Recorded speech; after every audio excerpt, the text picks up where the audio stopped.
ఈరోజు మనము ఇర్మియా గ్రంథం మొదటి అధ్యాయం మొదటి 10 వచనాలు చదువుకుందాము. మీకు అందరికీ తెలుసు, ఒకవేళ మీరు ఇర్మియా గ్రంథాన్ని చదువుంటే, this is a small passage where you see God calling Jeremiah. Okay, God's call on Jeremiah. జెరమయాకి దేవుడు ఇచ్చిన పిలుపుని మనము ఈ యొక్క 10 వర్సెస్లో చూస్తాం. ఓకే, అయితే జెరమయా మనలాంటి వ్యక్తే. దేవుడు జెరమయాని పిలిచినప్పుడు జెరమయా ఏజ్ సుమారు 17 నుంచి 21 సంవత్సరాలు. ఇప్పుడు నేను చేతులు లేపిస్తే చాలామంది 15 నుంచి 21 సంవత్సరాలు ఉంటారు, లేపించట్లేను. కాబట్టి you know your age. Okay, you know your age. దేవుడు ఇర్మియాని పిలిచినప్పుడు ఎగ్జాక్ట్గా 17 to 21 ఇయర్స్. 17 to 21 ఇయర్స్ ఉన్నప్పుడు అందరూ నాకు ఒక గర్ల్ ఫ్రెండ్ కావాలిరా అని చెప్పేసి ప్రార్థన చేస్తూ ఉంటారు. అట్లాంటి ఏజ్లో when you are just getting expose to the world, ప్రపంచానికి నిన్ను నువ్వు ఎక్స్పోజ్ చేసుకుంటున్న టైంలో, ప్రపంచము నీ ఎదుట చాలా ఇంట్రెస్ట్ ఉన్నట్టు చూపిస్తున్న టైంలో, you do know that at that age 17 to 21 years of age, the world has presents itself so interesting. నువ్వంటే నాకు చాలా ఇంట్రెస్ట్ అన్నట్టు వరల్డ్ ప్రజెంట్ చేస్తుంది మనకి. అసలు నువ్వు లేకపోతే ఈ వరల్డ్ జరగదు. You are the centre piece of this world. The world is revolving around you అన్నట్టు ఆ ఏజ్లో ప్రజెంట్ చేసుకుంటుంది వరల్డ్ మనకి. అట్లాంటి ఏజ్లో జెరమయాకి దేవుడు వచ్చి పిలుస్తాడు. వరల్డ్లో ఉండి ఎంజాయ్ చేసి ఎగ్జైట్మెంట్ అంతా తీసుకొని ఆస్వాదించే వాళ్ళకి దేవుని పిలుపు చాలా కఠినంగా ఉంటుంది. ఈ టైంలో పిలిచినారా, అసలు ఈ టైంలో అసలు I just want to go out and unleash my self in to this world అన్న టైంలో దేవుడు పిలిచాడు. మెడిసిన్లో ఫస్ట్ ఇయర్ అంతా ఎట్లుంటుందంటే, అప్పుడే రక్షణ పొందిన బిడ్డలు వాక్యము ప్రేయర్ అట్లుంటుంది ఫస్ట్ ఇయర్ అంతా. ఎందుకంటే దేవుడి మాట నుంచి కొంచెం పక్కపోతే ఫెయిల్ అయిపోతారనే భయము పట్టుకుంటుంది. కాబట్టి ఫస్ట్ ఇయర్ పాస్ అయిన దాకా ఎట్లుంటారంటే, ఇంకా దేవా నువ్వే నా దిక్కు అన్నట్టు బైబిల్ అంతా పట్టుకొని ఉంటారు. ఒక్కసారి పాస్ అయిన తర్వాత చూడండి, ఎంబీబీఎస్లో మా కాలేజ్లో ఇట్లా తడుముకుంటే వెనక రెక్కలు వస్తూ ఉంటాయి. ఓకే, మనసు మాట వినదు, ఎగిరిపోవటానికి రెడీగా ఉండే టైంలో, ఎగ్జాక్ట్గా ఆ టైంలో, that is when God comes into the picture in the life of Jeremiah and says some beautiful things. Okay, that is the time. That is the time. అయితే జెరమయాని దేవుడు పిలిచినప్పుడు ఒక సందర్భం ఉంది. We should not miss the context of Jeremiah's call. నేను ఆ context చెప్తే మనకి మనల్ని అట్లా తెలుసరే, మనమంతా చిన్నపిల్లలం, ఇక్కడ అక్కడ మనం బతుకుతాం అన్నట్టు ఉంటుంది. కానీ మీరు కాంటెక్స్ట్ వింటే, ఈరోజు నా ప్రార్థన అదే. ఈరోజు మెసేజ్ కంటే ఈరోజు నా ప్రార్థన దేవుడి దగ్గర ఏం గోజాడుతూ ఉన్నానంటే, మనందరి పట్ల దేవా, ఇది ఈ మాటలు మేము పలికేటప్పుడు, ఈ మాటలు బోధించేటప్పుడు, దేవా ఈ ప్యాసేజ్ చదివేటప్పుడు ఎవడు కూడా ఇది నాకు కాదులే అని అనుకోకూడదు దేవా. అది జెరమయా కాబట్టి, అప్పుడు సందర్భం కాబట్టి, అప్పుడు జెరమయాకి స్పెసిఫిక్ కాల్ దేవా, ఇది నాకైతే కాదు దేవా అని అనుకోకూడదు అనేది నేను ప్రార్థన చేసుకుని వచ్చిన. దేవా నా ప్రార్థన ఆలకిస్తారు అనేది ఈరోజు నాకు గొప్ప నమ్మకం ఉంది. Let me tell you the context, very interesting context. మీరు చూడండి, మొదటి అధ్యాయం మొదటి వచనం. బెన్యామీను దేశమందలి అనాతోతులో కాపురమున్న యాజకులలో ఒకడై హిల్కియా కుమారుడైన ఇర్మియా వాక్యములు.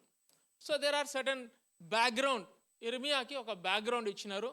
ఇర్మియా ఎక్కడి నుంచి వచ్చిందంటే, అనాతోతు అనే ఒక చిన్న విలేజ్ నుంచి వచ్చినాడు. ఓకే, ఇతను యాజక సమూహంలో, ఈస్ అ ప్రీస్ట్. ఓకే, యాజక సమూహంలో ఉన్నవాళ్ళు, యాజకులకి మీరు ల్యాండ్ డిస్ట్రిబ్యూట్ చేసినప్పుడు ఓల్డ్ టెస్ట్మెంట్లో చూస్తే ఎక్కడ ల్యాండ్ ఇవ్వబల్లా.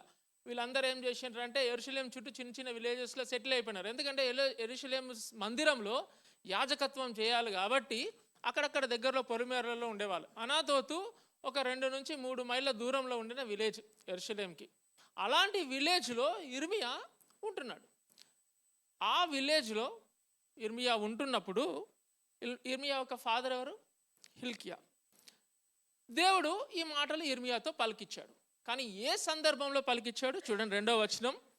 ఆమోను కుమారుడైన యోషియా యూదాకు రాజయ్యుండగా అతని ఏలుబడి 13వ సంవత్సరమున యెహోవా వాక్కు యిర్మీయాకు ప్రత్యక్షమాయెను. యిర్మీయా యొక్క వయస్సు మొత్తం 39 ఇయర్స్.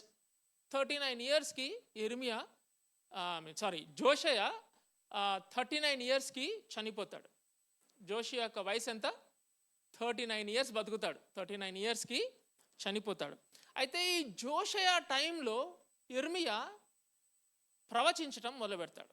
జోషయ టైంలో యిర్మీయా ప్రవచించటము మొదలు పెడతాడు. అక్కడి నుంచి మొదలుకొని యూదా దేశాన్ని బబులోను దేశం వచ్చి చెర పట్టుకొని తీసుకెళ్తారు కదా, అప్పటి వరకు యిర్మీయా బోధ చేస్తాడు.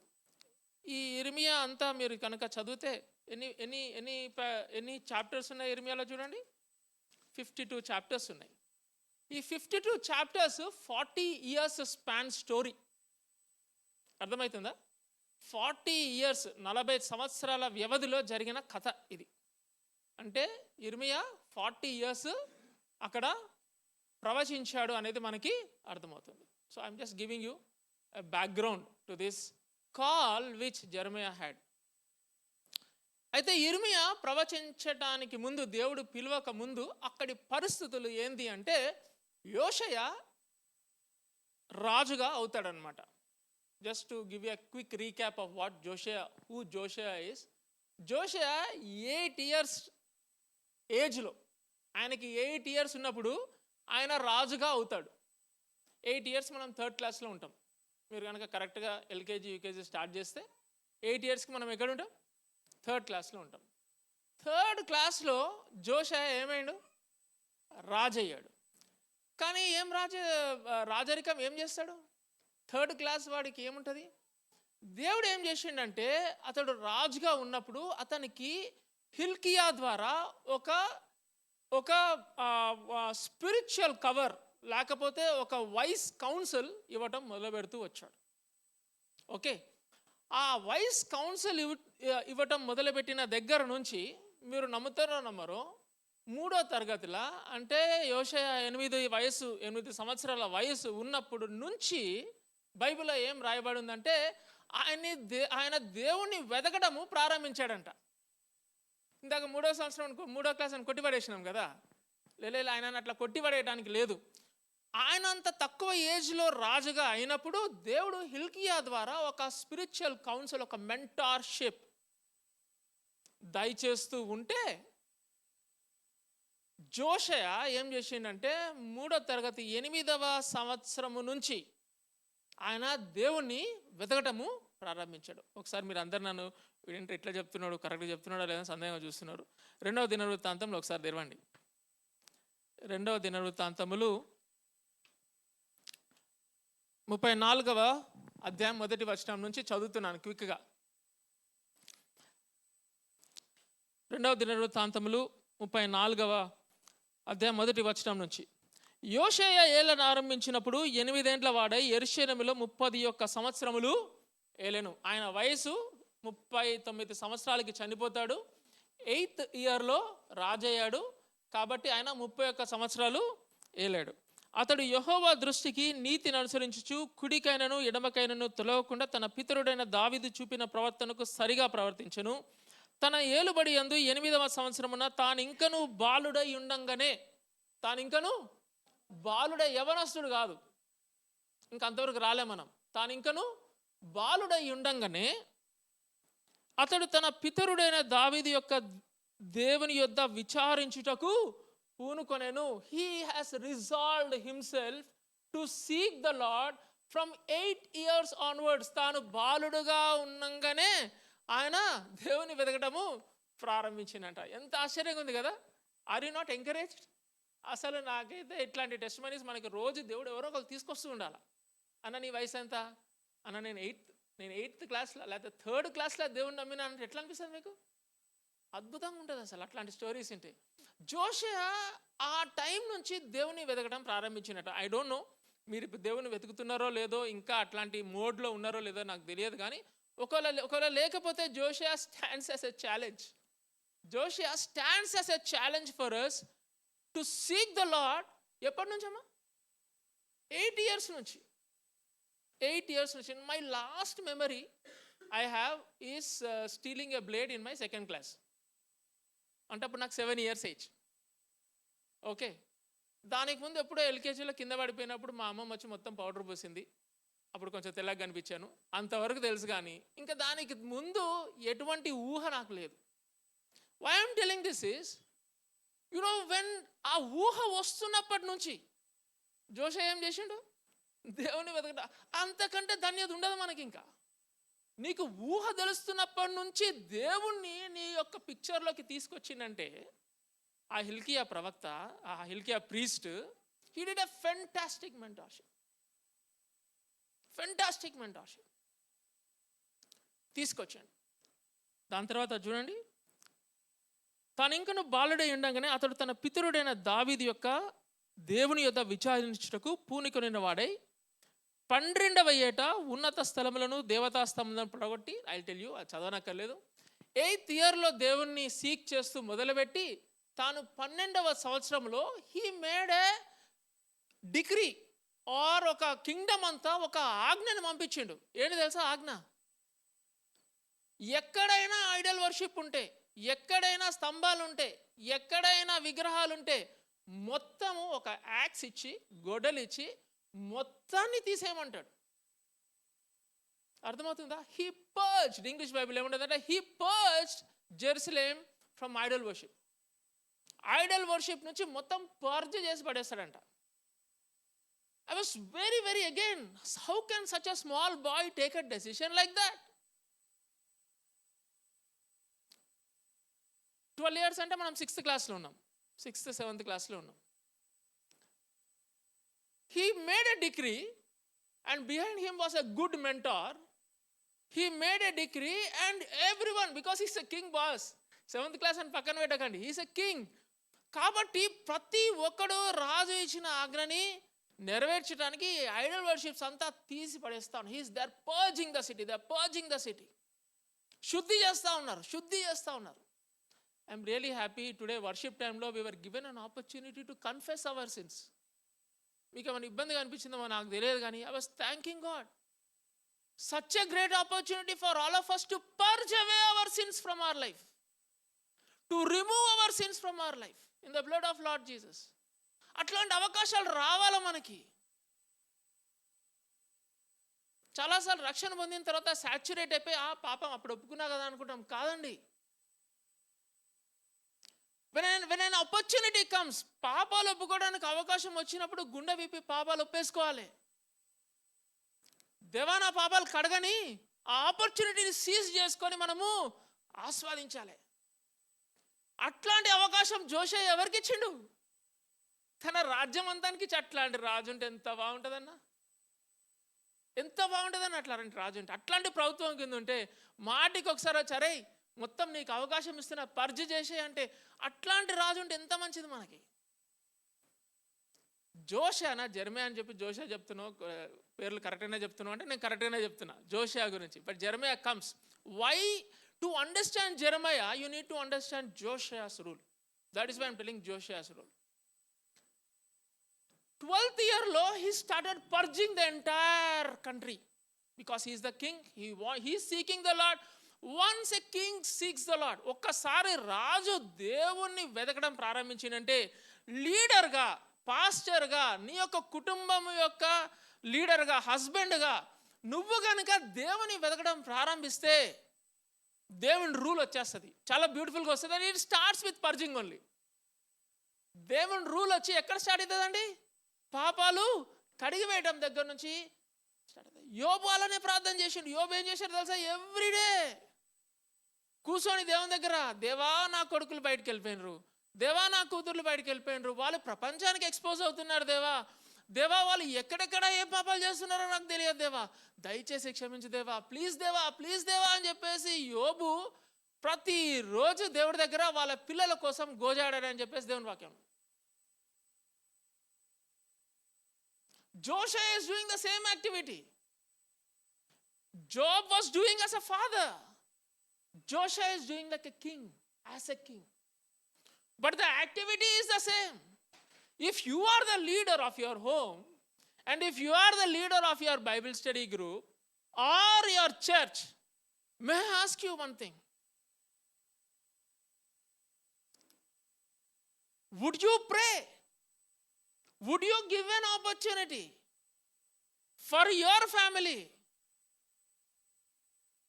to confess their sins and come to the Lord, to intercede? జోషువ అక్కడ నిలబడ్డాడు, మొత్తం క్లీనింగ్ చేస్తున్నాడు. అది మొదలుకొని ఎన్ని సంవత్సరాలు క్లీన్ చేస్తారో తెలుసా? ఆయన 12వ ఏట నుంచి 18వ ఏట దాకా ఇదే పని. 6 సంవత్సరాలు తమ్మి. మనం 6 నిమిషాలు కూడా కన్ఫెషన్ ప్రేయర్ ఈరోజు కాలే వర్షిప్ టైంలో. 6 నిమిషాలు అయిందో లేదో కూడా డౌట్. అప్పటికి కొంతమంది ఆపేసినారు ప్రార్థన చేయడం. జోషువ 6 సంవత్సరాలు ఈ పనిని పూనుకొని మొత్తం క్లీన్ చేసి పడేస్తూ ఉంటాడు. అలా అవుతున్న సమయంలో ఆయన 18వ ఏట, 18 ఇయర్స్ అంటే ఎప్పుడు టీనేజ్కి వచ్చిండా? టీనేజ్కి వచ్చినప్పుడు ఆయన ఇంకో గొప్ప పని చేసిండు జోషువ. ఏం చేసిండు తెలుసా? ఊరంతా క్లీన్ అయింది కదా, కమాన్ ఇప్పుడు మనం దేవాలయాన్ని క్లీన్ చేద్దామని అన్నాడు. Reform after reform. అసలు ఇదే గొప్పగా ఉందంటే ఇంకో డెసిషన్ ఎట్లుంది? ఇంకా గొప్పగా ఉంది. రోమాలు లేచి నిలబడుతున్నాయి చూస్తున్న వాళ్ళకి. సిటీ అంతా క్లీన్ చేసినాము, now we need to clean the temple అని చెప్పేసి ఆ పనిని కొంతమందికి ఆజ్ఞాపిస్తాడు. అలా పనిని ఆజ్ఞాపించినప్పుడు అందరూ పోయి ఆ దేవాలయాన్ని అంతా క్లీన్ చేయడం మొదలు పెడతారు. ఎందుకంటే అప్పటిదాకా పూర్వ రాజులు దేవాలయాన్ని పట్టించుకున్న దాఖలాలు లేవు. అది ఒక డంప్ యార్డ్ అయిపోయింది. డంప్ యార్డ్ తెలుసు కదా, మన ఇంటి పక్కన ఒక ఖాళీ స్థలం ఉందంటే అయిపోయింది కదా. మనకు అట్లాంటి స్థలం ఒకటి కావాలి కదా, ఉంటే చాలు మొత్తం ఇంకా దాంట్లో మాట. వైజాగ్లో మాకు ఒక చిన్న టేబుల్ ఉండేది, ఆ టేబుల్ యూజ్ చేయమన్నమాట. ఇంకా ఆ టేబుల్ చూస్తే ఎప్పుడన్నా ఏ టైంలో క్రాస్ సెక్షనల్ మొత్తం ఆ టేబుల్ మీద ఉంటాయి. ఇల్లంతా ఆ టేబుల్ మీద ఉంటుంది. ఇల్లు మేమంతా చక్క చేయాలంటే ఫస్ట్ ఆ టేబుల్ దగ్గర నుంచి స్టార్ట్ చేయాలి. ఓకే, మనకు ఒక డంప్ యార్డ్ కావాలి. వాళ్ళకు కూడా యెరూషలేములో ఒక డంప్ యార్డ్ కావడానికి వాళ్ళు ఏం ప్లేస్ చూస్ చేసుకున్నారు తెలుసా? దేవాలయం చూస్ చేసుకున్నారు. టెంపుల్ కోర్ట్ యార్డ్ని చూస్ చేసుకున్నారు. మొత్తం డంప్ యార్డ్ అయిపోయింది. దేవుడే లేడు. యోషువ దేవుని సీక్ చేయడం మొదలుపెట్టిన దగ్గర నుంచి ఊరు క్లీన్ చేసిండు. ఊరంతా క్లీన్ అయిపోయిన తర్వాత ఇప్పుడు దేవాలయం క్లీన్ చేద్దామని దేవాలయాన్ని క్లీన్ చేయడం మొదలుపెట్టిండ్రు. క్లీన్ చేస్తున్నారు 18th ఇయర్లో చేస్తుండగా ఒకళ్ళకి ఇట్లాంటి బుక్ ఒకటి దొరికింది. బుక్ ఏందిరా ఈ బుక్ అని చూసిండ్రు. ఎవరికి దొరికింది తెలుసా? హిల్కియాకు దొరికింది. ఎవరికి దొరికింది? హిల్కియా ఇస్ హై ప్రీస్ట్, యాజకత్వం చేస్తున్నాడు. హిల్కియాకు దొరికింది. He was given that responsibility to clean. ఎందుకంటే పొద్దున క్లీన్ అయిన తర్వాత అక్కడ యాజకత్వం చేయాల్సింది ఎవరు? హిల్కియాని. కాబట్టి చాలా జాగ్రత్తగా అంతా క్లీన్ చేస్తూ ఉండంగా ఒక బుక్ దొరికింది. ఆ బుక్ ఏంటి తెలుసా? ధర్మశాస్త్రంలో ఒక బుక్ అంటది, కుడ్ బి డ్యూట్రానమీ. దొరకంగానే స్క్రైబ్కి ఇచ్చిండు, ఇదేదో బుక్ దొరికింది నాకని. స్క్రైబ్ ఏం చేస్తారు తెలుసా? స్క్రైబ్ యొక్క ఒక రెస్పాన్సిబిలిటీ రోల్ ఏంటంటే వాక్యం చదువుతూ ఉండాలి. స్క్రైబ్ తీసి చదవంగానే గుండె గుబేలంది. పరిగెత్తుకుంటూ ఎవరి దగ్గరికి వెళ్ళిండు? జోషువ దగ్గరికి వెళ్ళిండు. జోషువ ఏజ్ ఎంత అప్పుడు? 18 ఇయర్స్. మనం ఫేస్బుక్ చదువుతూ ఉంటాం ఆ టైంలో. కానీ జోషువ 18 ఇయర్స్కి ఏం చేసిండు? ఈ స్క్రైబ్ తీసుకొని రాగానే స్క్రైబ్ని చదవమన్నాడు. చదవమంటే ఆ డ్యూట్రానమీ బుక్ చదువుతూ ఉండంటే ఇంకా ఆ కన్విక్షన్ వచ్చేసింది జోషువకి. కన్విక్షన్ వచ్చేసి మనకి ఎగెన్స్ట్గా, దేవునికి ఎగెన్స్ట్గా మనం అసలు ఇట్లా బతుకుతున్నాము, అసలు ఇట్లా కాదు బతికేది అని చెప్పేసి వెంటనే ఒక ఫాస్ట్ని క్రియేట్ చేసి ఒక కాల్ చేసి అందరినీ పోగేస్తాడనమాట. అట్లా ధర్మశాస్త్రం అదే బైబిల్ ద్వారా ఒక రిఫర్మేషను జోషువ తీసుకొస్తాడు. ఇది జరిగిన 3 సంవత్సరాలకి ఇది జరిగిన ఎన్ని సంవత్సరాలకి? ఈ బుక్ దొరికింది కదా, 3 సంవత్సరాలకి జెరమయాకి ఈ పిలుపు వచ్చింది. మీకు అర్థమవుతుందా? ఇది జెరమయా జోషియా +or- 3 years ఒకటేసారి పుట్టినరు. ఇద్దరిది ఒకటే ఏజ్. ఆయన 8 yearsలో రాజయ్యిండు, జెరమయా 8 yearsలో ఇంట్లో ఉన్నాడు. బై ద వే, జెరమయా వాళ్ళ డాడీ ఎవరు? హిల్కియా. ఎవరైతే జోషియాని మెంటార్ చేసిండ్రో, పెంచి ఒక రిఫర్మేషన్ని తీసుకొచ్చిండ్రో, వాళ్ళ కొడుకే ఎవరు? జెరమయా. జెరమయా ఇంట్లో ఆలోచిస్తూ ఉంటాడు, ఇదేంది డాడీ ఊరికే జోషియా దగ్గర పోతున్నా, నన్ను వదిలిపెట్టి అనుకోరా? నన్ను వదిలిపెట్టి జోషియా దగ్గర పోతున్నాడు, ఇంట్లో నేనున్నానన్నా. ఇద్దరు ఒకటే ఏజ్, ఇద్దరు ఒకటే ఏజ్. ఎప్పుడైతే ధర్మశాస్త్రం దొరికిందో, ఒక స్పిరిచువల్ రెవల్యూషన్ స్టార్ట్ అయిందో కంట్రీలో, ఎవరు చేపట్టి? ఒకడు ఎతికాడు దేవుణ్ణి. వాడెవడు తెలుసా? అదృష్టవశాత్తు వాడు ఆ రాజ్యాన్ని పాలిస్తున్నాడు. జోషయ ఎదిగాడు. ఎతికిన వెంటనే దేవుణ్ణి ఎతికాడు. దేవుడు ధర్మశాస్త్రాన్ని తీసుకొచ్చాడు బ్యూటిఫుల్గా. ఎవరి ద్వారా? హిల్కియా ద్వారా. ధర్మశాస్త్రం ఎతుకుతూ ఉండంగా, ధర్మశాస్త్రము చదివి ఆ రాజ్యమంతా దేవుని దగ్గరికి వస్తుండగా, దేవుని పిలుపు ఎవరి దగ్గరికి వచ్చింది? జెరమయా దగ్గరికి వచ్చింది. ఎంత బ్యూటిఫుల్గా ఉంది. అందుకనే లీడర్షిప్ చాలా ఇంపార్టెంట్. నువ్వు గనక లీడర్గా ఉంటే, లోకంలో దేవునిలో కాలు పెట్టి అటు ఇటు నడుస్తూ ఉంటే, నీ యొక్క రాజ్యం అంతా ఏమవుతుంది?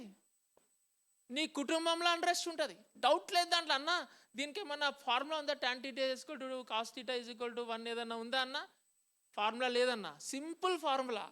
నువ్వు లీడర్గా దేవునికి దూరంగా ఉంటే, నువ్వు పరిపాలిస్తున్న రాజ్యము, నీవు పరిపాలిస్తున్న ప్రజల్లో ఎప్పుడూ అన్రెస్ట్ ఉంటుంది. పీరియడ్. ఇది ఒక సామెత కూడా ఉంది కదా, యథా రాజా తథా ప్రజ. అది ఎవడన్నాడో తెలియదు కానీ అది సత్యమే. అది సత్యమే. కుటుంబంలో మనకు బాధ్యత ఉంది. విజ్ఞాపన చేయాలా, పిల్లల కోసం ప్రార్థన చేయాలా, మన స్పౌసెస్ కోసం ప్రార్థన చేయాలా, మన రాజ్యం ఏంది, మన ఫ్యామిలీ కోసం ప్రార్థన చేయాలి. జోషియా నిలబడ్డాడు, చాలా తక్కువ ఏజ్ నుంచి నిలబడ్డాడు. యవనస్తుడు అయ్యేసరికి సంఘాన్ని క్లీన్ చేద్దామన్నాడు. అంటే మీరేమని అనుకోకండి, అక్కడ టెంపుల్, ఓకే, టెంపుల్ని క్లీన్ చేద్దామన్నాడు. టెంపుల్ని క్లీన్ చేసే టైంకి ఏమైంది? దేవుడు హెల్ప్ చేస్తున్నాడు. అరే నీకు ధర్మశాస్త్రం కావాలి, now you have to rule by my law book, so I'm giving you the law అని చెప్పేసి తీసుకొస్తే, అంత పెద్ద ఈ రివైవల్ అనేది అక్కడికి వస్తుంది. ఆ రివైవల్ టైంలో వచ్చిన పిలుపు ఏంటి? జెరమయా పిలుపు. అర్థమవుతుంది కదా? అప్పుడు వచ్చిన పిలుపు ఏంటి? ఈ పిలుపు. You understood the context? Yes. 25 minutes అయిపోయింది. Jeremiah first chapter quickly.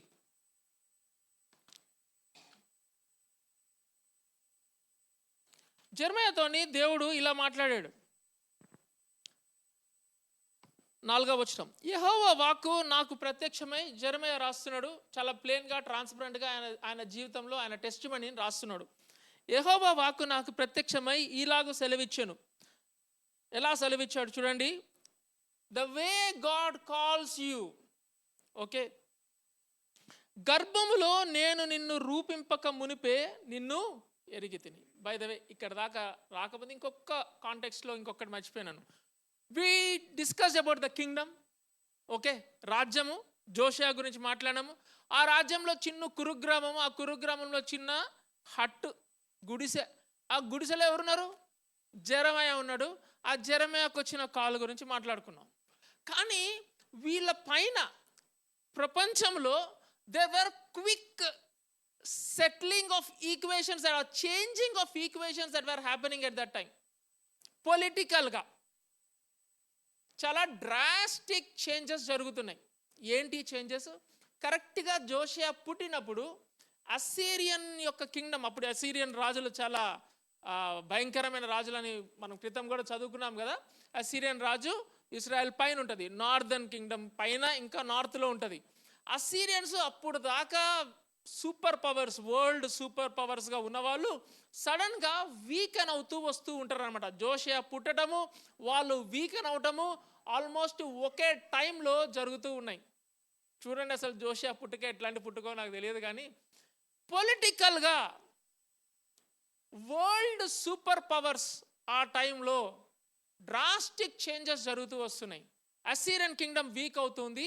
అసీరియన్కి కొంచెం ఎడమ వైపు అంటే ఈస్ట్ వైపు తూర్పు దిక్కున బాబిలోనియన్ ఎంపైర్, బబులోను యొక్క ఎంపైరు బాగా పవర్ఫుల్గా తయారవుతూ వస్తుంది. పవర్ఫుల్గా ఎవరైనా తయారైతే వాళ్ళు ఏం చేస్తారంటే ఊరికినే చేతులు కట్టుకొని కూర్చోరు, ఒక సూది తీసుకొని పోక్ చేస్తూ ఉంటారు అనమాట. బబులోన్ రాజు అసీరియన్ రాజును పోక్ చేయడం మొదలుపెట్టిండు. అసీరియన్ కింగ్డమ్ వీక్ అవుతూ వస్తుంది. అటు సైడ్ బబులోనియన్ కింగ్డమ్ పవర్ఫుల్గా తయారవుతుంది. వీళ్ళ కింద ఎవరున్నారు? మన ఫ్రెండ్స్. ఎవరు? Israel and JUDA. ఆ జూడాలో ఎవరున్నారు ఇప్పుడు? జోషయా ఉన్నాడు. 8 yearsకి వచ్చేసరికి మెల్లగా ఆ యొక్క అసీరియన్ కింగ్డమ్ ఇంకా వీకెన్ అయిపోతున్న టైంలో కింద ఇంకోళ్ళు ఉన్నారు, సౌత్ వెస్ట్ కింద ఇంకోళ్ళు ఉన్నారు. నాకు మ్యాప్ ఉంటే మీకు భలే ఉండేది, బ్యూటిఫుల్గా అర్థమయ్యేది. సౌత్ వెస్ట్న ఈజిప్షియన్ కింగ్డమ్ ఉంది. ఆ టైంలో సూపర్ పవర్స్ ఎవరు అంటే అసీరియన్ కింగ్డము, ఈజిప్షియన్ కింగ్డమ్. రెండు సూపర్ పవర్స్ మధ్యలో శాండ్విచ్ అయిన నేషన్ ఏంటి? Israel and JUDA. వీళ్ళకి ఎక్కడ ప్రమాదం వచ్చినా ఇట్లా అంటే అసీరియన్ రాజు రెడీగా ఉంటాడు, ఇట్లా అంటే ఎవరు రెడీగా ఉంటారు? ఈజిప్షియన్ కింగ్ రెడీగా ఉంటాడు హెల్ప్ చేయడానికి. కానీ వాళ్ళకి కోపం వస్తే ఫస్ట్ దెబ్బ పడేది ఎవరికి? వీళ్ళకే. వీళ్ళకి కోపం వచ్చినా ఫస్ట్ దెబ్బ పడేది ఏది? వీళ్ళకి. So they are sandwiched between 2 powerful kings. మీ యొక్క వర్క్ ప్లేసెస్లో ఇద్దరు పవర్ఫుల్ మేనేజర్స్ మధ్యలో మీరు ఉన్నారనుకోండి, ఏమైతే తెలుసా? మీకు తెలియదేమో, అట్లాంటి అవకాశాలు అట్లాంటి ఆపర్చునిటీస్ మీకు రాలేదేమో. రాకూడదని ప్రార్థన చేయండి. ఓకే, ఈ ఫైల్ తీసుకొని ఆయన దగ్గర పోతారు, నేను పెట్టాను, ఆయన దగ్గరికి వెళ్ళు, ఆయన దగ్గరకు పోతాం. ఆయన ఏమంటాడు? నేను ఎందుకు పెట్టాలి, అడుగో అని అంటాడు. ఫైల్ మీద సంతకం అవుతుందా? అవ్వదు. Israel and Judah are facing the same situation. అందుకనే దేవుడు మాటికి వచ్చి వాళ్ళకి, మీరు చదవండి హిస్టరీ, మాటికి వచ్చి నువ్వు ఎడం వైపుకు చూడకు, కుడి వైపుకు చూడకు, నువ్వు నా వైపు చూడు, నీకు సహాయం నా దగ్గర నుంచి వస్తుందని 100-101 సార్లు బైబిల్లో చెప్పిండు. ఎందుకంటే ఇదే situation. Because we have a tendency, when there is a super powers on right side and left side, if there is a trouble from one side, I can easily go to the next side. Because he's there to help me. He's powerful. I saw his power. దేవుడు అంటాడు, నువ్వు నాకెళ్ళి చూడాలి, నేను నీకు సహాయం చేస్తాను అంటాడు. ఆ యొక్క శాండ్విచ్ అయ్యేటప్పుడు Assyrian Kingdom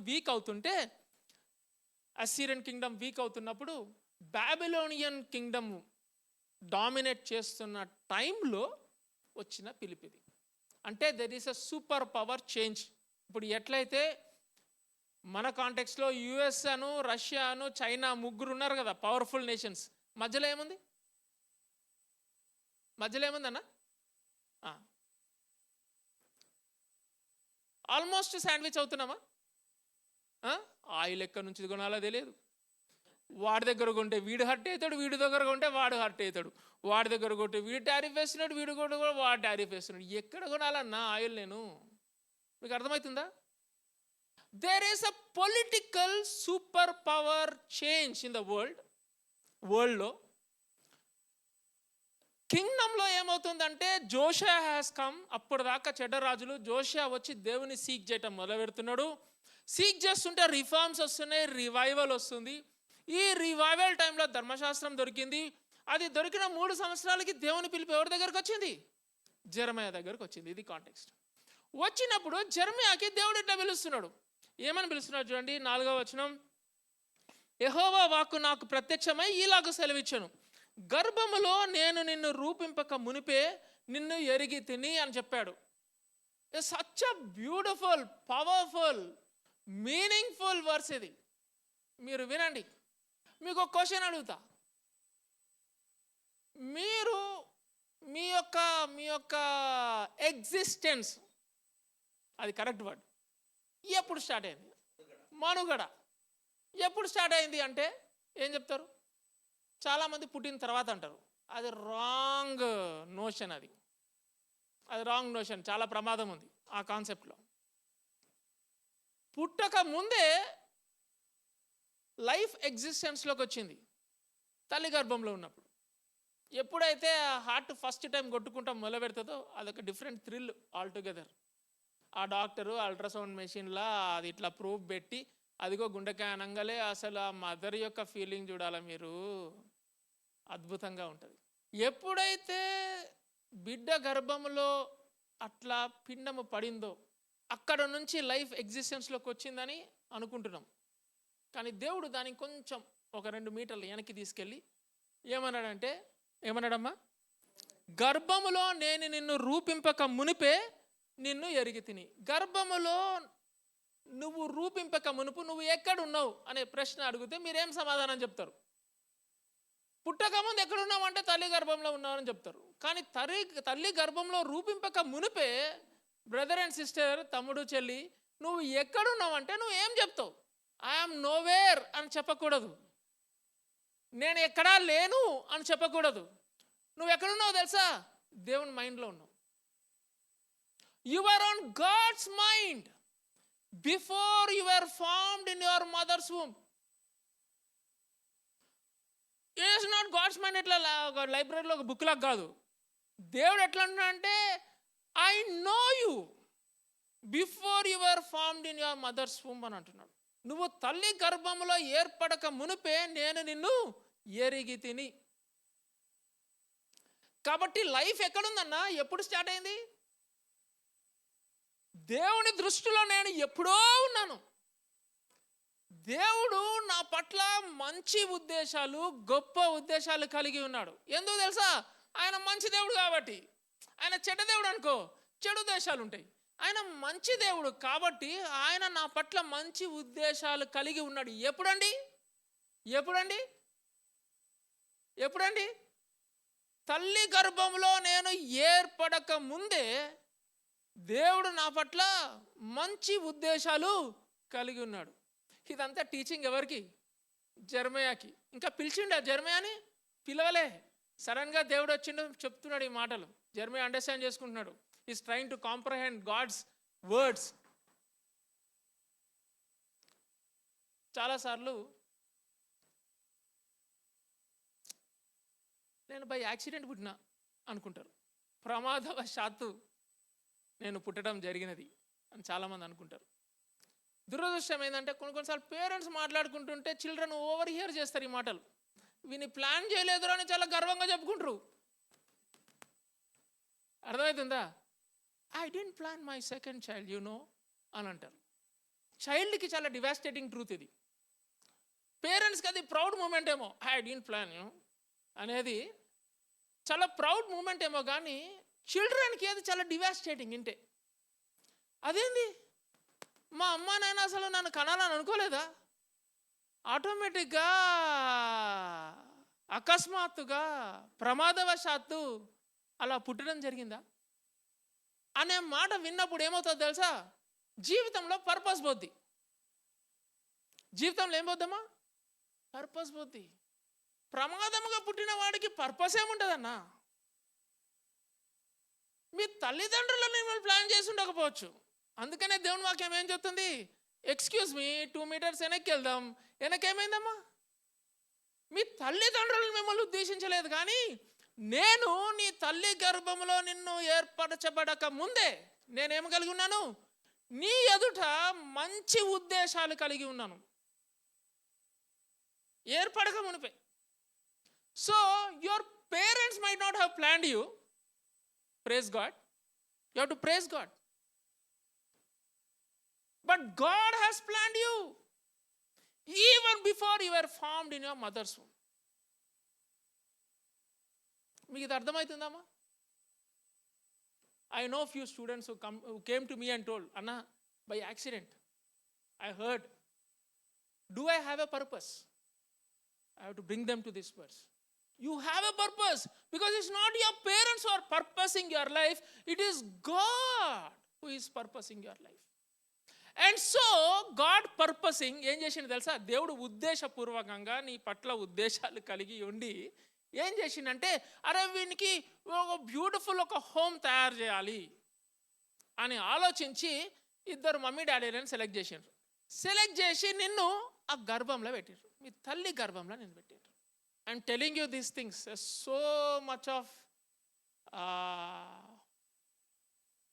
spiritual reformation that we need to have in our hearts, in our families, through this word. I am praying, even as I am preaching, I am praying that God will minister unto us today. దేవుడు ఏం చేసిండంటే, ఓహో వీడికి నేను ఈ ఉద్దేశాలు కలిగి ఉన్నాను కాబట్టి వీనికి నేను ఏం చేయాలంటే ఒక తల్లిని ఒక తండ్రిని కేటాయించాలి అని చెప్పేసి he selected, he hand picked. మీరు ఎట్లయితే కూరగాయల నుంచి ఒక కుళ్ళిపోయిన టమాటా తీసి పక్కన పెట్టి ఒక మంచి టమాటా 2 ఫింగర్స్ తీస్తారు చూడండి, హ్యాండ్ పిక్. అట్లా దేవుడు ఏం చేసిండంటే మీ తల్లిని తండ్రిని హ్యాండ్ పిక్ చేసిండ్రు. చేసి నీ తల్లి గర్భంలో ఏం చేసిండంటే నిన్ను పెట్టాడు. Because God chose your parents for you. చాలా కఠినంగా ఉంటుంది కొంతమందికి. బ్రోకెన్ మ్యారేజెస్లో నుంచి, బ్రోకెన్ ఫ్యామిలీస్లో నుంచి వచ్చిన పిల్లలందరికీ, పెద్దలందరికీ ఈ మాట వినేటప్పుడు చాలా కఠినంగా ఉంటుంది. This is what but the word of God says. నా మాటలు కావు ఇవి, దేవుని మాటలు. God hand picked your parents, my parents చేసి ఆ తల్లి గర్భంలో నేను పెట్టాను. చాలాసార్లు అంటారు, మా డాడీ అసలు మమ్మల్ని ఎప్పుడు చూసుకోలేదండి, నన్ను అట్లా గాలికోలేసి నేను పెరిగిన. One kind of a story. మా నాయన ఎప్పుడు మా తల్లిని కొడుతూనే ఉంటాడండి, చూస్తూనే పెరుగుతున్నా.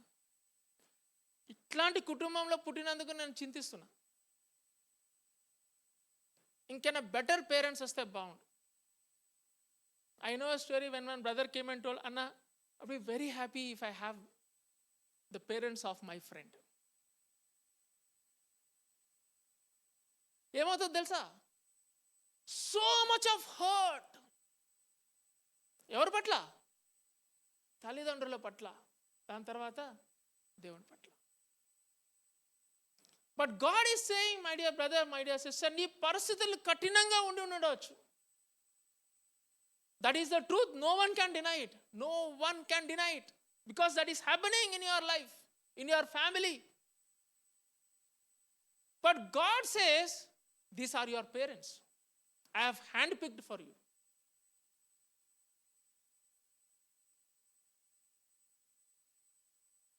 ఇదంతా మాటలు ఎవరికి చెప్తున్నాడు? జెరమయాకి చెప్తున్నాడు. జెరమయాకి చెప్తున్నాడు. Before I have formed you in your mother's womb, I know you. So దేవుడు మంచి ఉద్దేశాలు కలిగి మనల్ని, మన పేరెంట్స్ని సెలెక్ట్ చేసి మనల్ని అక్కడ పెట్టినారు. I want encourage you all. ఒకవేళ మీకు మీ తల్లిదండ్రుల పట్ల గాయాలు ఉంటాయి, with the mercies of God, through the word of God, may I plead you, let them behave like that. You don't have any control. But would you please forgive them once? మా నాయన చేయబట్టే ఇట్లా అయిపోయినా. Would you please forgive them for once? For once. Because you don't have any control. God has given you that option for you to come into that family. And my dear brother, my dear sister, you have a great role to play there. As a child of God, you have a great role to play in that family.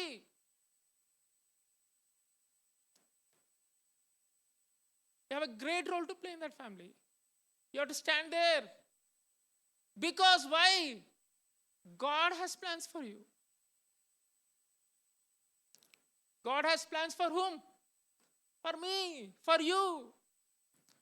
It is God chosen parents for us. You cannot rebel against them. You have to respect them. They might be very troublesome to you. You don't have any control over them. But God is saying, at once, for once, would you please forgive them? Would you accept them? Is what God is asking.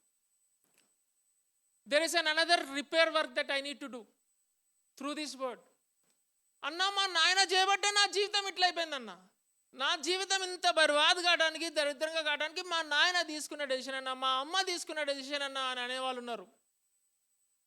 I want to tell you, your dad and mom is not going to decide for you. వాళ్ళు కాదు నీ గతిని నిర్దేశించేది. ఎవరు నీ గతిని నిర్దేశించేది? నువ్వు ఎవరి చేతిలో ఉన్నావు? దేవుని చేతిలో ఉన్నావు. నువ్వు ఈ పరిస్థితిలో ఉండడానికి నీ తల్లిదండ్రులు ప్రాక్టికల్గా అనిపిస్తుండొచ్చు రీజన్ అని. కానీ I want to encourage you all. You are in the perfect plan of God, in the hands of God. That is what God is saying. నువ్వు పుట్టక ముందే నేను నిన్ను ఎరిగి ఉన్నాను. దాని తర్వాత చూడండి, నీవు గర్భము నుండి బయలు పడక మునిపే నేను నిన్ను ప్రతిష్ఠించి తిని ఏర్పరచు. అయితే దేవుడు ఏం చేసిండు తెలుసామా? నిన్ను తల్లి గర్భంలో పెట్టి వదిలిపెట్లా. ఓహో, no no no no no, these are the parents now, right? This is his or her mother, right?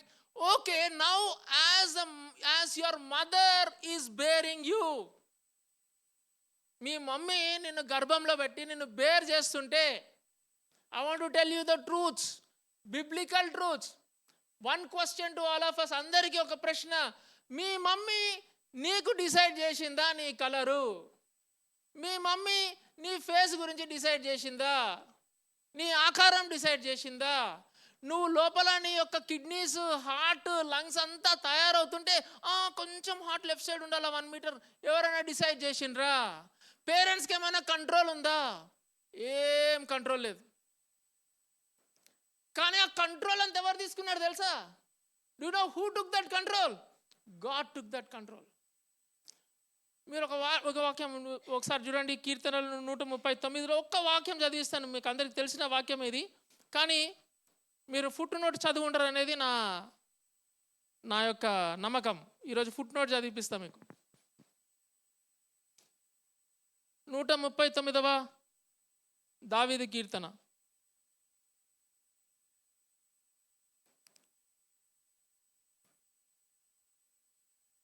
13వ వచనం నుంచి చదువుతున్నా. నా అంతరంద్రియంలో నీవే కలుగజేసేదివి. ఎవరు కలుగజేశారు అంతరంద్రియాలని? మన పేరెంట్స్ కాదు. They are only a channel, they are only one vessel to carry us. తల్లి గర్భము ఒక చిన్న వెజల్ లాంటిది, ఒక ఛానల్ లాంటిది దేవుడు మనకిచ్చాడు. ఆ దాంట్లో పెరగడానికి అవకాశం ఇచ్చాడు. కానీ పెంచుతున్నది ఎవరు? రూపిస్తున్నది ఎవరు? దేవుడు. ఓకే, నీవు నన్ను కలుగజేసిన విధము చూడగా భయమును ఆశ్చర్యమును నాకు పుట్టుచున్నవి. అందును బట్టి నేను నీకు కృతజ్ఞతాస్తుతులు చెల్లించుచున్నాను. నీ కార్యములు ఆశ్చర్యకరములు, ఆ సంగతి నాకు బాగుగా తెలిసి ఉన్నది. ఏం చెప్తున్నాడంటే, అసలు నువ్వు నన్ను నిర్మించిన ఆ యొక్క ప్రక్రియను చూస్తే నాకు చాలా ఆశ్చర్యంగా ఉందంట, చాలా ఆశ్చర్యంగా ఉందంట. ఓకే, అసలు how can someone do like this అని అనిపిస్తుందంట. నీవు నన్ను కలుగజేసిన విధం చూడగా భయము ఆశ్చర్యం నాకు పుట్టుచున్నవి. నీ కార్యములు ఆశ్చర్యములు.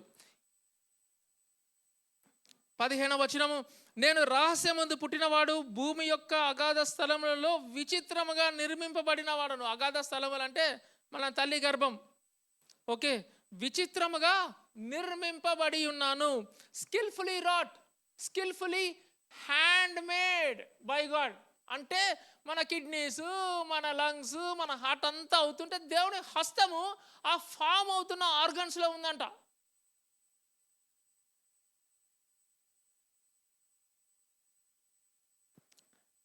నాకు కలిగి ఉన్న ఎముకలు నీకు మరుగై ఉండలేదు. చదవండి 16వ వచనము, నేను పిండమునై ఉండగా నీ కన్నులు నన్ను చూచాను. ఎప్పుడండి? When you are as a zygote. ఒక స్పర్మ్, ఒక ఓవమ్ కలిసి ఒక జైగోట్గా ఫామ్ అయినప్పుడు అప్పుడే నేను చూశాడంట. పుట్టక ముందు ఎరిగి ఉన్నాడు. అక్కడ పుడుతున్నప్పుడు ఓహో ఒక 3 months తర్వాత దేవుడు చూశాడా? ఒక జైగోట్ నుంచి 4 సెల్యులర్ ఆర్గానిజం అయిన తర్వాత చూసినాడా? అట్లా కాదు. నువ్వు జైగోట్గా ఫామ్ అయినప్పటి నుంచి ఆయన కనుదృష్టి నీ మీద ఉన్నది. నెక్స్ట్ చూడండి, నియమింపబడిన దినములలో ఒకటైన కాక మునిపే నా దినములనియు నీ గ్రంథములో లిఖితములాయను. దీన్ని ఫుట్ నోట్ చూడండి, కింద తెలుగు బైబిల్స్లో ఉంటుంది. ఒకటైనను కాక మునిపే నా అవయములు దినదినము నిరూపింపబడుచుండగా అవన్నీ నీ గ్రంథములో లిఖితములాయను. ప్రజెంట్ కంటిన్యూస్ టెన్స్లో మన బాడీలో పార్ట్స్ ఫామ్ అవుతూ ఉండంగా, దేవుడు ఫామ్ చేస్తూ ఉండంగా సైమల్టేనియస్గా దేవుడు ఏం చేసింది తెలుసా? ఎట్లా ఫామ్ అవుతుందో ఒక రికార్డ్ నోట్స్ మెయింటైన్ చేసిండంట. రేపు పొద్దున మీకు ఏదైనా డిఫెక్ట్ ఉంటే ఆ నోట్స్ చూసుకోవచ్చు. చాలాసార్లు అంటాం కదా, నేను పుట్టేటప్పుడు కరెంటు పోయింది, మళ్ళీ వచ్చేసరికి సడన్గా బయటకు వచ్చేసిన, అందుకని ఇంత చీకటిగా పుట్టినా, బతికే చీకటి నాది అనుకుంటూ ఉంటారు. కానే కాదు, కరెంటు పోలే. నువ్వు పర్ఫెక్ట్ ప్లాన్లో దేవుని కనుదృష్టి నీ మీద జైగోట్ నుంచి ఉంది. దాన్ని వాడు మార్చలేడు. ఆ ఫామ్ అవుతున్నప్పుడు అంట మా యూజువల్గా డిశ్చార్జ్ సమ్మరీలో డీటెయిల్గా రాయాలి, ఫస్ట్ నుంచి లాస్ట్ దాకా ఏమైందో హాస్పిటల్లో. Notes important, documentation important. అలా దేవుడు నువ్వు నిర్మింపబడుతుండగా తల్లి గర్భములో డాక్యుమెంటేషన్ కూడా మెయింటైన్ చేసిండట. టుమారో నీకేమైనా డౌట్ వస్తే పోయి డాక్యుమెంటేషన్ చూసుకోవచ్చు నువ్వు. That is how God has formed you.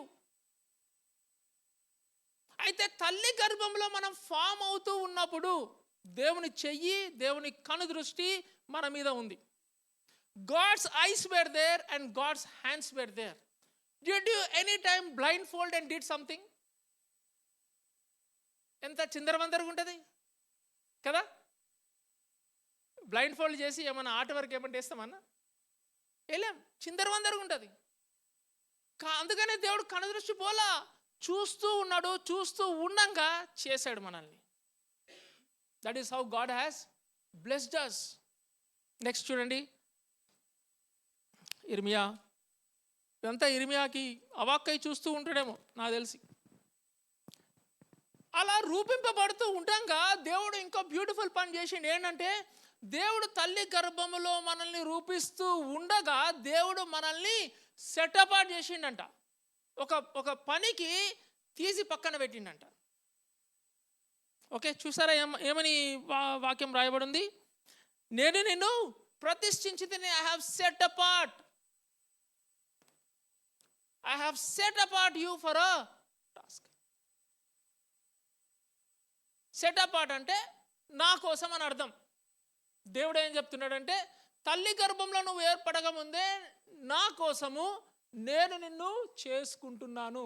ఎంత సెల్ఫిష్ గాడ్ కదా, ఎంత సెల్ఫిష్ గాడ్ అన్న. నువ్వు అనుకుంటున్నావు నీ కోసం అని అనుకుంటున్నావు, నీ తల్లిదండ్రుల కోసం అనుకుంటున్నావు. ఒక్క నిమిషం పీరియడ్ ఆగండి, ఫుల్ స్టాప్ పెట్టండి అక్కడ ఆ థాట్కి. నువ్వు తల్లి గర్భంలో ఫామ్ అవుతున్నప్పుడు దేవుడు తన కోసము నిన్ను చేసుకుంటున్నాడు. తన కోసము చేసుకునే వ్యక్తి ఎవరి సొత్తు అవుతాడు? తన సొత్తే అవుతాడు. నువ్వు దేవుని సొత్తు. You belong to God at the time, from the time of zygote. దేవుడు సైన్ పెట్టిండు. అన్న మన తల్లిదండ్రులు ఎవరన్నా మీరు ఆశ్చర్యపడుతూ ఉండొచ్చు, పేరెంట్స్గా అన్న మరి నా you are only a steward. You are only a steward to God's creation in your womb. You are not an owner of your child. You are a steward for your child. Who is the owner? Who is the owner అండి? దేవుడు. God is the owner. అర్థమవుతుందా మీకు? God is the owner. Next,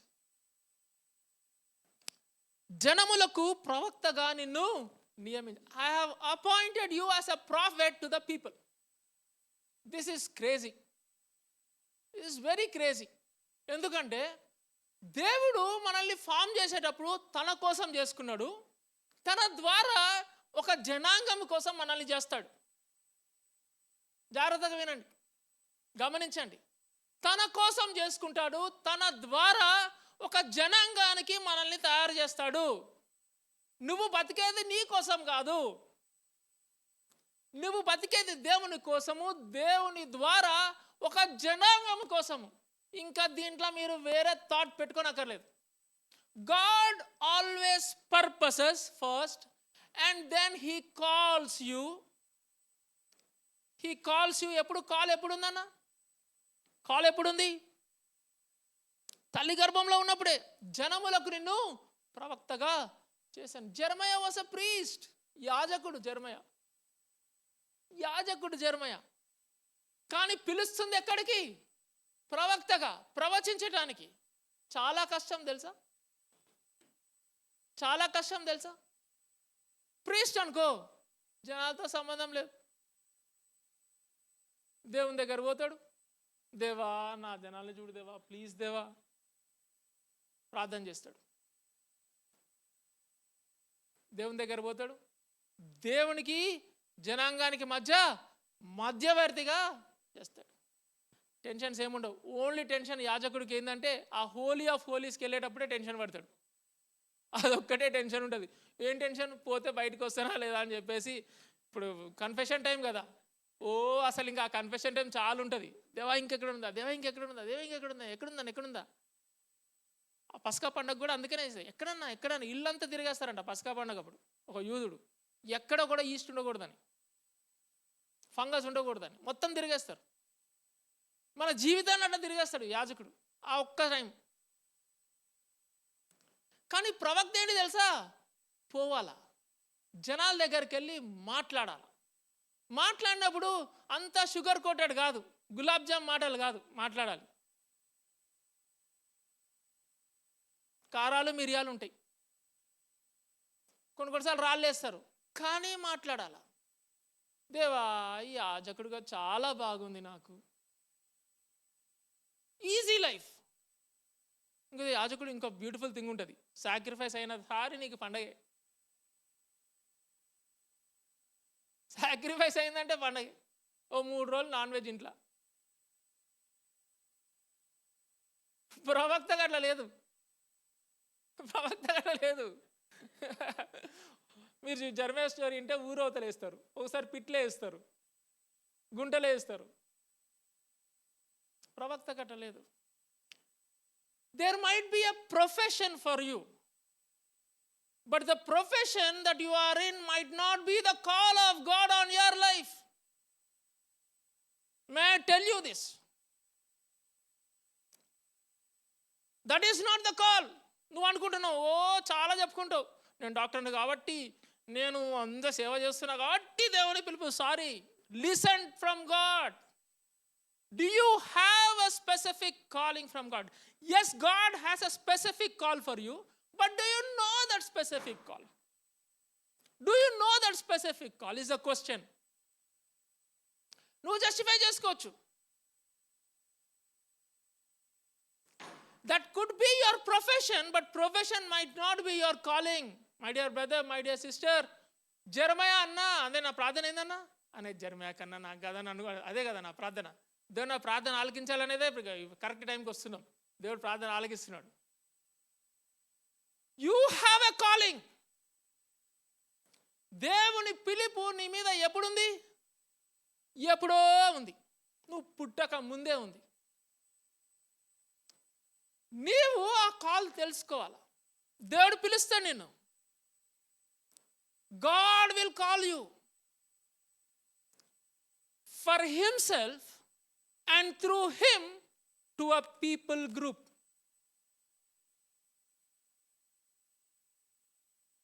You need to know that people group.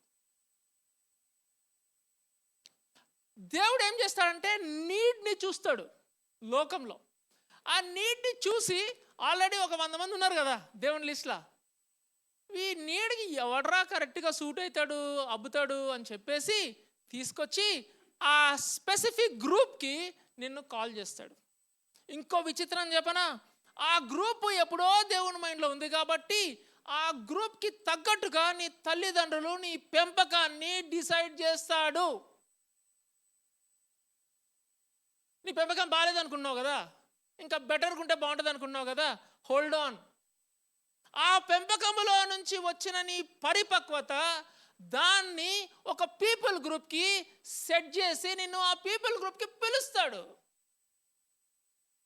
Nothing is going to get wasted. అన్నా 10 సంవత్సరాలు waste అయిందన్నా, ఏం waste కాలేదు తమ్మి. God is going to use that and fit you into a specific people group. This is what he is doing to Jeremiah. That is what he is doing to Jeremiah. He is calling him. పిలుస్తున్నాడు, ఒక people గ్రూప్కి పిలుస్తున్నాడు. అర్థమైంది కదా call? This is how God called Jeremiah. Now see Jeremiah's response quickly. 6వ వచనం.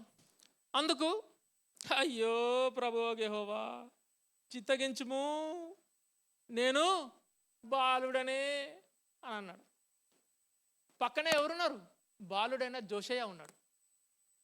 పక్కన ఎవరున్నారు? జెరమయాకి సమకాలికుడు. ఛాలెంజింగ్గా ఒక ఎగ్జాంపుల్గా అక్కడ రాజ్యంలో ఏలుతుంది ఎవరు? జోషయ్య. బాలుడుగా ఉండంగానే రాజైండు, బాలుడుగా ఉండంగానే దేవుని ఎదుగుడం మొదలుపెట్టిండు. జెరమయా ఏమంటున్నాడు? అయ్యో ప్రభువగు యెహోవా. That is a sigh actually. అయ్యో పిలిచినవా అని మనం అనుకుంటాం కదా. ఎప్పుడైనా ఎవరైనా ఎక్సైట్ అయ్యిండ్రా దేవుడు పిలిస్తే? దేవుడు పిలిస్తే ఫస్ట్ భయపడాలా? సహజంగా ఎక్సైట్ అయ్యిండు. దేవుడు పిలిస్తే భయం వేస్తుంది first. Do you know why? We will see. దేవుడు పిలవంగలే జెరమయా అయ్యో ప్రభువా పిలిచినవా, నేను ఇంకా బాలుడనే అని చెప్పిన. As an excuse. Then he said one more excuse. నేను నిన్ను వాళ్ళనే మాట్లాడుటకు నాకు శక్తి చాలదని. ప్రీస్ట్ అనుకో, సైలెంట్ ప్రార్థన చేస్తున్నాడు, ఇట్లా నటించాడు కూడా నటించవచ్చు హ్యాపీగా. ఎవడేం అడగాడు, నిన్ను ఒక్క మాట కూడా మాట్లాడనక్కర్లే. కానీ ప్రవక్త అనుకో మాట్లాడాలా అన్న. నాకు స్టేజ్ ఫియర్ అన్న, పులిపుట్టింది కాబట్టి బతికిపోతున్నా, మీకు తెలియదన్న, కాళ్ళు ఇట్లా ఎట్లా వణుకుతున్నా మీకు తెలియదన్నా. ప్రవక్త మాట్లాడాలా. నేను మాట్లాడలేను ప్రభా, అది నా ప్రొఫెషనే కాదు ప్రభా. I'm a priest, I'm not a prophet.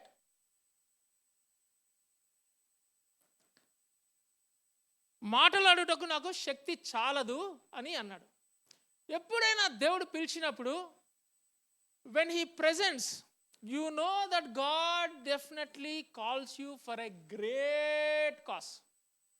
చిన్న చిన్న కాసెస్కి మీకు చిన్న కాసేమో, గ్రేట్ కాస్కి పిలుస్తాడు. గ్రేట్ కాస్కి పిలుస్తాడు. ఆ యొక్క కాస్ చూసినప్పుడు, ఆ పిలుపును చూసినప్పుడు భయం వేస్తుంది మనకి. నేను సరిపోను దేవా అంటాం. నేను సరిపోతాను దేవా అన్నాం అనుకో, అయిపోయిందే నీ పని. ముందే చెప్తున్నా. మోసెస్ అట్లా అనుకున్నాడు, సరి చేసిండు దేవుడు. 40 సంవత్సరాలు ఎక్కడ తీసుకుపోయిండు? అరణ్యంలోకి తీసుకెళ్ళి. ప్రిన్స్ ఎట్లున్నాడక్క? ప్రిన్స్ గుర్రం మీద వెళ్తా ఈజిప్ట్లో, ఆ ఫ్లేరు, ఆ యొక్క ఆరా, ఆయన చుట్టూ కరిస్మా అద్దిరిపోతుండే మోసెస్ ఈజిప్ట్లో. దేవుని పిలుపు తెలుసుకున్నప్పుడు, అయ్యో వీళ్ళు నా ప్రజలని, వాడు వీని సతాయిస్తుంటే ఈజిప్షియను ఒక్క చేత్త వేస్తే వాడు చచ్చిపోయాడు ఐగుప్తీయుడు.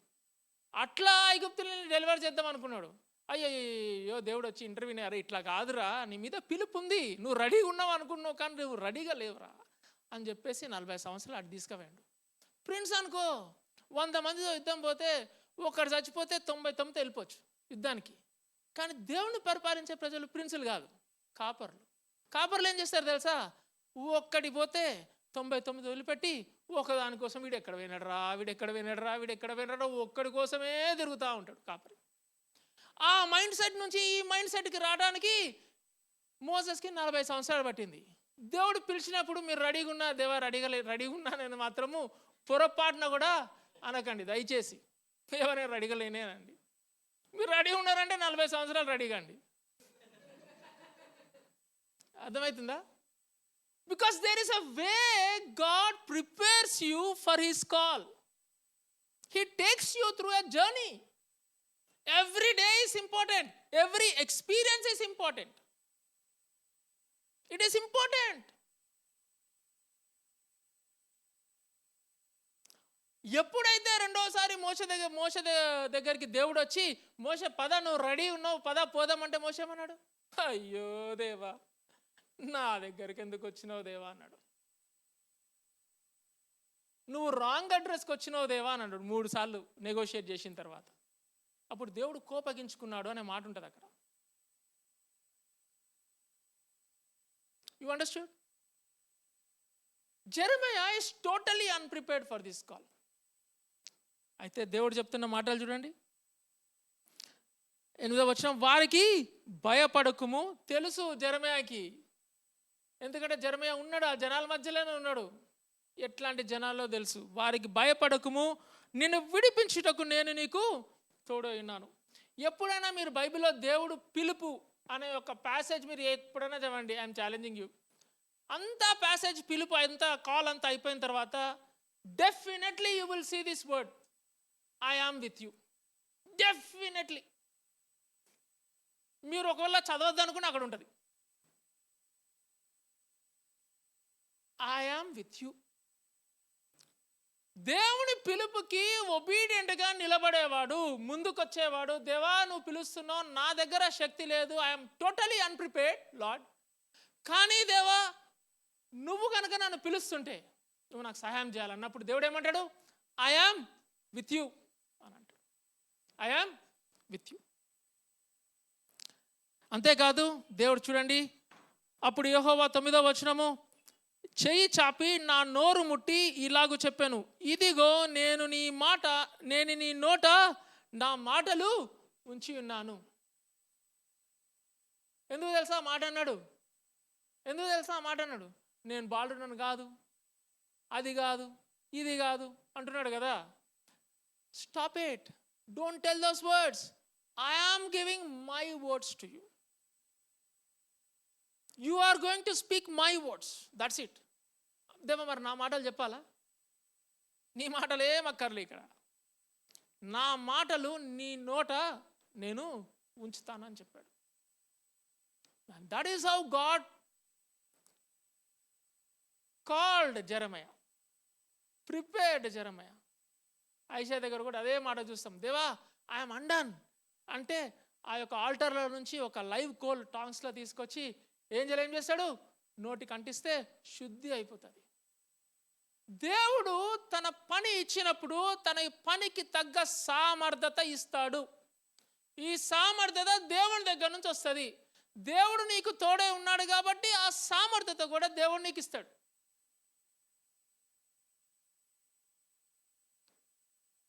నేను ఇక్కడ నిలబడి 1 సంవత్సరం అయింది, దేవుని పిలుపుకి ఒబే చేసి దీంట్లోకి వచ్చింది. సామర్థ్యత ఉందా? ఏం లేదు. మీకు తెలియదు ఏమవుతుందో బ్యాక్గ్రౌండ్లో. ఇక్కడ వచ్చి ఏదో గంభీరంగా భోమ్ భోమ్ భోమ్ అని మాట్లాడుతున్నా కానీ బ్యాక్గ్రౌండ్లో ఏమవుతుందో మీకు తెలియదు. Sometimes how weak we are. But one promise ఏం తెలుసా? I'm with you. I have touched your mouth to speak my words. Enough, Lord. దేవుడి సామర్థ్యత మనకిస్తాడు. ఆ సామర్థ్యతతో మనము ముందుకెళ్తాం. My dear brother, my dear sister, చెల్లి తమ్ముడు, do not underestimate when God calls you. Do not underestimate God's call. Maybe God is calling you now. ఇప్పుడు ఇది preach చేస్తుండగా దేవుడు మిమ్మల్ని పిలుస్తూ ఉండొచ్చు. దేవుడు ఆల్రెడీ మీ హృదయంలో తలంపులు పెట్టి ఇటువైపుకి వెళ్ళురా, నిన్ను ఇక్కడికి పిలుస్తున్నాను అన్నప్పుడు మీరు హెసిటేట్ చేస్తూ ఉండొచ్చు. There is no better time than this to say yes to the Lord. Accepting your limitations. దేవా నేను బాలుడినే, దేవా నాకు శక్తి లేదు, మాట్లాడడానికి నాకు శక్తి లేదు దేవా. మోసెస్కి నత్తి ఒక సెంటెన్స్ పలకాలంటే మనం 3 సెకండ్లు వెయిట్ చేయాలి ఫస్ట్ వర్డ్ రావడానికి. నత్తి. అట్లాంటి వాడు అక్కడ పోయి అనర్గళంగా నా జనాల్ని పంపించని దేవుడిని నీకు ఆజ్ఞాపిస్తున్నాడంటే ఫరో గజ గజ గజ వణికిపోయాడు. నీ సామర్థ్యం ఏం లేదు, దేవుని సామర్థ్యం. దేవుడు నిన్ను పిలుస్తున్నాడు. God has a plans for you my dear brother, my dear sister. Plans for you. నువ్వు తల్లి గర్భంలో ఏర్పడక ముందే దేవుడు నిన్ను ఎరిగి ఉన్నాడు. నీ తల్లి గర్భంలో ఆయన నిన్ను రూపించుచుండగా ఆయన నిన్ను ఏర్పరచుకున్నాడు, ప్రతిష్ఠించాడు. నిన్ను ఒక జనాంగానికి పిలిచాడు, ఎన్నుకున్నాడు, ఏర్పరచుకున్నాడు. నువ్వు ఎప్పుడైతే ఆ కాల్కి ఒబే చేసి ఆ జనాంగాన్ని దగ్గరికి వెళ్ళి సర్వ్ చేస్తావో, that is the fulfilment of God's plan in your life. Not your profession. Not your profession. That is not going to give you fulfillment. But when you go to a people group and serve, that is when God is calling you. Last week అంతా church గురించి ప్రార్థన చేస్తుంటే దేవుడు ఇచ్చిన మాట ఏంటంటే, నీ సంఘము పంపించే సంఘముగా చేస్తాను అని చెప్పి వాగ్దానం చేశాడు. ఇక్కడ నుంచి జనాలు బయటికి వెళ్తారు. I will send people from your church to different people groups. I am believing it. అప్పుడు దాకా ఏం ప్రార్థన చేస్తున్నా, దేవా జనాలు రావాలి, జనాలు రావాలి. దేవుడు అన్నాడు, there's an anti-climax boss. That is not the thing. People might come to you. That is also a promise. నీకు తెలియని జనాంగాన్ని నీ దగ్గరికి పంపిస్తానన్నాడు దేవుడు ప్రార్థన చేస్తుంటే. I am sincerely believing in faith praying. నాకు తెలియని జనాంగాన్ని దేవుడు ఈ సన్నిధిలోకి తీసుకొస్తాడు. అంతేకాదు దేవుడు చెప్తున్న వాగ్దానం మన సంఘానికి ఏంటంటే, ఈ సంఘంలో నుంచి జనాలు వెళ్తారు. God will send people from this church to people groups. And I am believing it. And it is going to happen. You all will come and tell me, Solomon, Aaron, నువ్వు చెప్పినావు Solomon, people are going అని మీరు అందరు చెప్తారు. I am looking forward to that day. And this is my prayer today, that as this message is preached, this is not Jeremiah's story. ఇది జెర్మయా story కాదు. ఇది ఎవరి స్టోరీ నాన్న? ఎవరి స్టోరీ నాన్న? ఇది నా స్టోరీ. నువ్వు నీ స్టోరీగా చేసుకోలేదనుకో, జెర్మయా స్టోరీగా బైబిల్లో నిలిచిపోద్ది. కానీ దీన్ని నువ్వు నీ స్టోరీగా చేసుకున్నావు అనుకో, ఇంకో కథ రాయడం మొదలు పెడతాడు దేవుడు, ఇంకో స్టోరీ రాస్తాడు. There was a call I made to so and so. He said, Lord, I am undone. He said, Lord, I am unprepared. But I touched him and I gave him words. Now see what is happening. జెర్మయాకి దేవుడు ఇచ్చిన మాట ఏం తెలుసా? నువ్వు రాజ్యాల్ని పెలికి వేస్తావు, రాజ్యాల్ని నాటుతావు, స్థాపిస్తావు, నీ మాట ద్వారా జరుగుతుంది అని అంటున్నాడు. అలా జరుగుతుంది అని చెప్పినప్పుడు జెర్మయా ఒబే చేసి ముందుకు వచ్చినప్పుడు జెర్మయా చెప్పే పలుకులు ఏంటి తెలుసా? ఇశ్రాయేలు యూదాకి జెర్మయా పలుకుతూ ఉంటే అక్కడ బబులోను దేశం మారుతుంది, ఇక్కడ ఐగుప్తు దేశం కూలిపోతుంది, అస్సీరియన్ రాజులు పడిపోతున్నారు, బబులోను రాజు వచ్చి ఇక్కడ చెర తీసుకుపోతుంటే ఇశ్రాయేల్ జనాంగాన్ని ప్రిపేర్ చేస్తున్నాడు Jeremiah. One last thought and then I will close. 40 సంవత్సరాలు జెర్మయా ఏం చేసిండన్నా? వాక్యం చెప్పిండు. 40 సంవత్సరాలు వాక్యం చెప్తే ఏమైంది తెలుసా? రిజల్ట్, వీళ్ళు చెరబడబోయిండ్రు. బబులోను రాజ్యం వచ్చింది, ఆక్రమించుకుంది, వీళ్ళని చెర తీసుకుపోయిండ్రు. చాలాసార్లు పిలుపు అందుకొని పని చేసి ఆ యొక్క ఫీల్డ్లో పనిచేస్తున్నప్పుడు ఫ్రూట్ డెఫినేషన్ ఏంటి? What is the definition of fruit of the call God has given me? Do you know what is the definition of the fruit of the call? To be faithful to speak what God has given in your mouth. That's it. God never, దేవుడు మనల్ని ఎప్పుడు scale పెట్టి ఎంత జనాలు నీ ద్వారా రక్షణ పొందిందని కొలవడు. అది మనము స్టాటిస్టిక్స్. దేవుడు నాకు చెప్తున్నాడు ఈ మధ్య, స్టాటిస్టిక్స్ ఏదని చెప్తున్నాడు. That is statistics.